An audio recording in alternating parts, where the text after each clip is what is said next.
আসসালামু আলাইকুম এভরিওয়ান, কেমন আছেন সবাই? আশা করছি আল্লাহর অশেষ রহমতে দেশে এবং দেশের বাইরে যে যেখানে আছেন ভালো আছেন।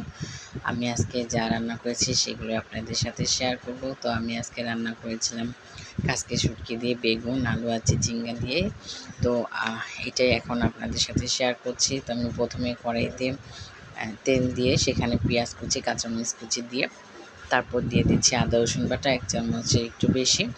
এরপরে একটু পানি দিলাম। এখন দিয়ে দিব বাকি মশলাগুলো। তো এখানে দিব এখন লবণ পরিমাণ মতো, হলুদের গুঁড়ো 1 চা চামচ, মরিচের গুঁড়ো 1 চা চামচ আর ধনিয়া গুঁড়ো 1 চা চামচ। আর আমি আজকে এটাতে একটু ঝাল মশলা কম দিয়েছি এবং সাথে তেলটাও কম দিয়ে শুটকিটা রান্না করছি। এখন আমি মশলাটা খুব ভালো মতো কষিয়ে নেব। তো এখানে আমার মশলা কষানো প্রায় হয়ে এসেছে।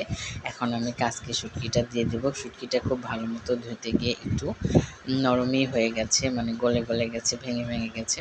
তো শুটকিটাও খুব ভালো মতো কষিয়ে নিব। তারপর দিয়ে দেবো সবজিগুলো। তো সবজি নিয়েছিলাম বেগুন, চিচিঙ্গা আর সাথে হচ্ছে আলু, সেটা আমি একটু চিকন চিকন করে কেটে নিয়েছি। তো খুব ভালো মতো আমি যখন সবজিটা শুটকিটা কষানো হয়ে যাচ্ছে, তারপর আমি দিয়ে দেবো সবজিগুলো। আমার আবার সবজি দিয়ে শুটকি খেতে খুবই ভালো লাগে, আর গরমের সময় শুটকি টা তো খেতে অনেক ভালো লাগে। আপনাদের কেমন লাগে অবশ্যই জানাবেন। এখন আমি এটা খুব ভালো মতো নেড়ে দিয়ে দিচ্ছি। নেড়ে দিয়ে তারপর যখন এটা অনেকটা সিদ্ধ হয়ে আসবে তখন সামান্য পরিমাণ পানি দিব। তো আমার আজকের ভিডিওগুলো খুব অল্প অল্প করে করানো হচ্ছে, একবারে আমি ফিনিশিং করতে পারিনি। আমাকে অবশ্যই আপনারা ক্ষমা দৃষ্টিতে দেখবেন। তো এটা কষানো হয়ে গেলে এখানে পানি দিয়ে দিচ্ছি।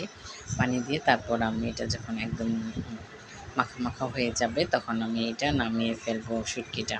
তো আমার মতো এরকম শুটকি দিয়ে কার কার শুটকি খেতে ভালো লাগে অবশ্যই কমেন্টস করে জানাবেন।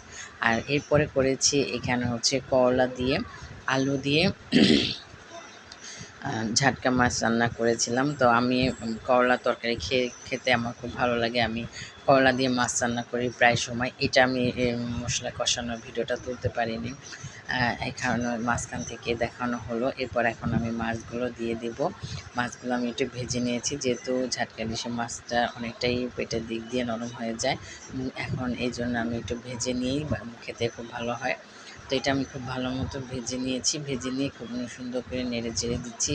আমি তরকারিটা খেয়েছি, একেবারেই তেতো লাগেনি। আপনারাও চাইলে করলা দিয়ে মাছ রান্না করে খেয়ে দেখতে পারেন, ভালো লাগবে।